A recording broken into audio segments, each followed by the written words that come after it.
Hello అండి. Hi అండి అందరికీ. ముందుగా అందరికైతే నమస్కారం. మీరెలా ఉన్నారు? బాగున్నారా? నేనైతే చాలా బాగున్నాను. ముందుగా అందరికీ స్వామి శరణం. అలాగే వెల్కమ్ టు అవర్ ఛానల్.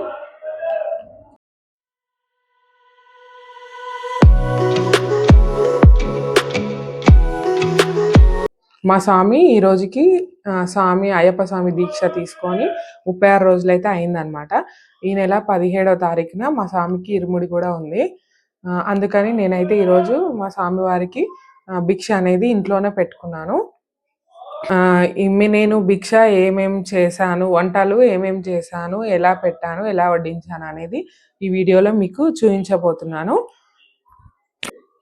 మీరైతే ఈ వీడియో చివరి వరకు చూడండి. వీడియో నచ్చితే లైక్ చేయండి. మా ఛానల్ని అయితే సబ్స్క్రైబ్ చేసుకోండి. మమ్మల్ని సపోర్ట్ చేయండి. ఇంకెందుకండి లేటు, పదండి వెళ్ళి వంట స్టార్ట్ చేద్దాం. ఇక ముందుగా అందరికీ స్వామి శరణం అండి. నేనైతే ముందు ఒక గిన్నెలో బియ్యం అయితే పోసేసుకొని బాగా 2 సార్లు కడిగేసుకొని కావాల్సినన్ని వాటర్ పోసేసి పక్కన పెట్టాను అనమాట. అంటే బియ్యం మంచిగా నానతాయి కదా! నానితే రైస్ కూడా మంచిగా పుల్లలు పుల్లలు అయిపోతుంది. అలాగే పప్పు కూడా కుక్కర్‌లో పప్పు కూడా పోసేసుకొని ఒక 2 సార్లు కడిగేసుకొని కావాల్సినన్ని వాటరు, కొంచెం పసుపు, కొంచెం ఆయిల్ అయితే ఏసుకొని పప్పు కూడా ఒక 1 అవర్ సేపు నానబెట్టుకున్నా అనమాట. నానబెడితేనే బాగా మంచిగా ఉడుకుతుంది కదా అనేసి పక్కకు పెట్టేసుకున్నా. అలాగే ఒక గిన్నెలో కొంచెం చింతపండు తీసుకొని బాగా కడిగి పక్కకు పెట్టుకున్నా. మనకు సాంబార్‌కి చింతపండు రసం అయితే కావాలి కదా! అందుకనే ఇది కూడా పక్కన పెట్టేసుకున్నా. ఇక నెక్స్ట్ అయితే కూరగాయలైతే కట్ చేసుకుందాం మనము. కూరగాయలు బాగా వాష్ చేసి ఇక కటింగ్ అయితే చేస్తున్నా. కూరగాయలన్నీ కట్ చేయడం అయిపోగానే వంట స్టార్ట్ చేద్దాం ఇక. నేనైతే సాంబారు అలాగే అన్ని వెజిటబుల్ మిక్స్ చేసి ఒక ఆల్ మిక్స్ కర్రీ, అలాగే పులిహోర, స్వీటు, పాపడాలు, మిర్చి బజ్జీ అవన్నీ చేస్తున్నాననమాట. ఇందులో మనము ఆనియన్ గానీ, ఎటువంటి అల్లం వెల్లుల్లి పేస్ట్ గానీ, ఎటువంటి మసాలాలు గానీ ఏమీ ఎయట్లేదండి. మనం ఎయ్యకూడదు గదా! స్వామి దీక్షలో ఉన్నప్పుడు. అలాంటియి ఏమీ ఎయట్లేదనమాట.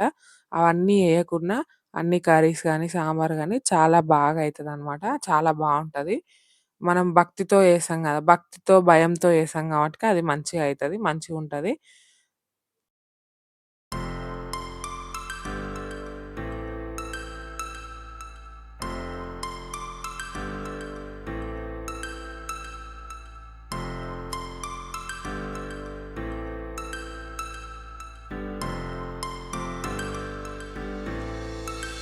And start floating to the sky.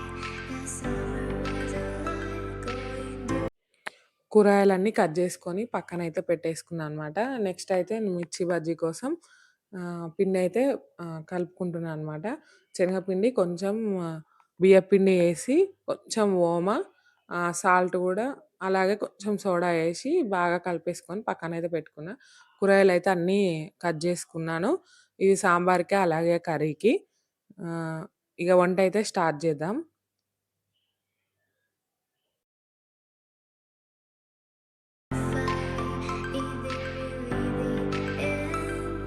Just so like a stranger, so far away from me.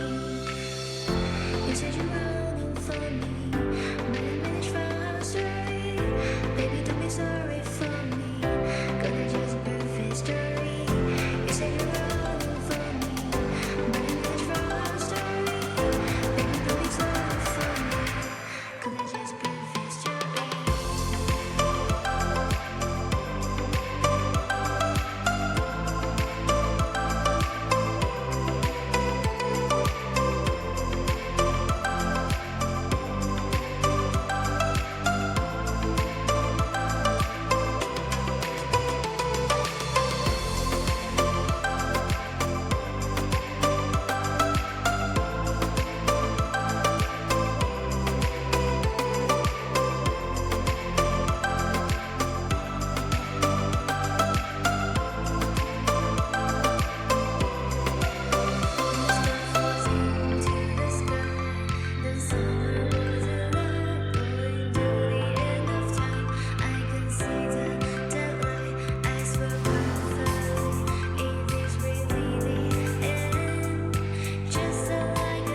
ఇగ మనకైతే సాంబారయితే రెడీ అయిపోయింది.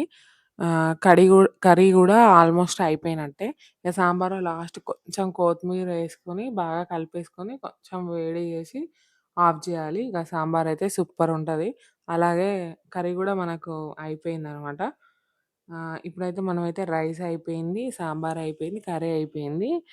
స్వీట్ కోసమని పాలైతే వేడి జేస్తున్నాననమాట. నేను స్వీటు పులిహోర గూడా జేశాను. కానీ వీడియోలో స్వీట్ పులిహోర చేసింది చూయించట్లేదు. ఎందుకంటే ఆ టైంలో కొంచెం మా పాప బాగా ఏడ్చింది. ఎవరు పట్టుకోవడానికి ఎవరు లేరు కాబట్టి ఇగ నేను ఎత్తుకొని వంట చేసిన. అందుకే వీడియో తీయలేకపోయినా. అలాగే పాపడాలు, అప్పడాలు గూడా వేయించేసుకొని పక్కనైతే పెట్టుకున్నా. నెక్స్ట్ అయితే మిర్చీలైతే ఏస్తున్నా ఇగ. మిర్చీలు గూడా పక్కన పెట్టేసుకున్నా. అలాగే ఆలు బజ్జీ గూడా ఏసా. ఆలు బజ్జీ మాత్రం మా పాప కోసం ఏసా. మా పాప కొంచెం బాగా ఇష్టంగా తింటదనమాట. అందుకని ఆలు బజ్జీలేసా. మిర్చీలయితే కొంచెం ఆమెకు కారం ఉంటది కాబట్టి చిన్న పిల్ల కదా! అందుకని ఆలు బజ్జీలు గూడా ఏసా. అలాగే బెండకాయతో కొంచెం అంటే బెండకాయ ఫ్రై చేద్దామనుకున్నా. కానీ కొంచెం వెరైటీగా ఉంటది గదా! అనేసి బెండకాయతో కొంచెం పకోడీ టైప్‌లో వేశాననమాట. ఏం లేదు ఇందులో గూడా కొంచెం శనగపిండి, కొంచెం మైదా పిండి, కొంచెం బియ్యపు పిండి ఏసేసి కావాల్సినంత కారము, ఉప్పు ఏసేసుకోవడమే. ఇది గూడా చాలా బావుంది. ఇగ వంటలన్నీ అయిపోయినాయి. ఇక నెక్స్ట్ అయితే దేవునికైతే నైవేద్యం అయితే ఎక్కిచ్చేసుకొని ఇగ పూజ అయితే చేస్తున్నామనమాట. మా స్వామి ఇగ పూజ అయితే కంప్లీట్ జేసి, నైవేద్యాలన్నీ పెట్టి దేవుడికి నైవేద్యం ఎక్కిచ్చేసి, హారతి గూడా ఇచ్చేస్తున్నాడనమాట. పూజ అయితే మొత్తం కంప్లీట్ అయింది. ఇగ నెక్స్ట్ మా స్వామికి వడ్డియడమే. ఇగ నేనైతే అరటాకులైతే తెప్పించుకొని, అరటాకులో మంచిగా వడ్డిస్తున్నాననమాట. ఇగ ఒక్కనికే పెట్టొద్దనేసి పక్కన మా పాప గూడా ఎప్పుడు మా స్వామివారితోనే కూర్చుంటదనమాట. చూడండి మనం ఏది జేస్తే అలా జేస్తది మా పాప గూడా. బాగా అలవాటయిపోయింది. 36 రోజులు అయిపోయింది గదా! 36 రోజుల నుంచి బాగా వాళ్ళ డ్యాడీని జూసి అన్నీ నేర్చేసుకుందనమాట. అసలు మా పాపకు కూడా ఏద్దామనుకున్నాం. కానీ ఇగ చిన్న పిల్ల అని వేయలేదు. కానీ ఇంతకన్నా చిన్నవాళ్ళు గూడా వేసుకోవడం నేను జూసాను. గుళ్ళో గూడా చాలా షాకయినా. ఇగో అది పులిహోర చేశా. స్వీట్ గూడా అది స్వీటు, ఇది పులిహోర చేశాననమాట. మీకు చూయించలేదు గదా! ఇప్పుడు జూడండి. అలాగే అన్ని కర్రీస్ అన్నీ ఏసి అన్నీ వడ్డించుకుంటున్నా అనమాట.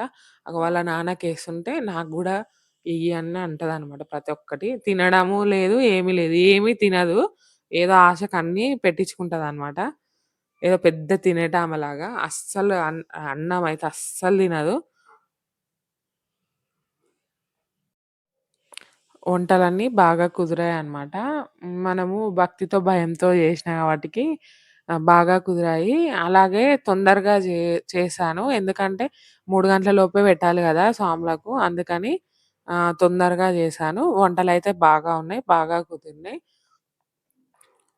అన్నీ ఇలా వడ్డించేసానన్నమాట.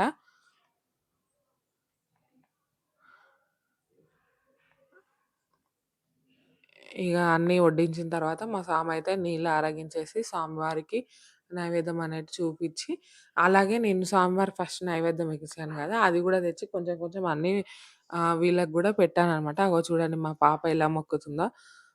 రోజు వాళ్ళ డ్యాడీ మొక్కి తింటాడు గాబట్టి ఆమెకు గూడా అదే అలవాటయింది. మొత్తానికి నేనిలా అన్నీ రెడీ జేసి మా స్వామికైతే ఇంట్లోనే నేను భిక్ష పెట్టుకున్నా. నాకు చాలా మంచిగా అనిపిచ్చింది. వీడియో నచ్చితే మీరు లైక్ చేయండి. మా ఛానల్‌ని సబ్స్క్రైబ్ జేసుకోండి. మమ్మల్ని సపోర్ట్ జేయండి. థాంక్ యూ అండి అందరికి.